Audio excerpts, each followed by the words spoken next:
福厦高铁它是连接哪里呢？它是连接福州南哈，以下会有这个几站：福州到漳州、福州南、福清西、莆田、泉港、泉州东、泉州南、厦门北，然后到漳州，它最快速度可以飙到400多公里。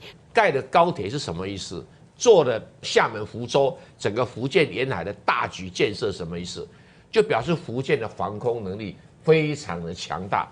如果没有很强大的防空能力，你盖的这些不是2、3下就泡汤了吗？好，因为高铁你在盖啊，一个炮弹打中了，不是打中前线，打中一个点，你就车子过不去了嘛。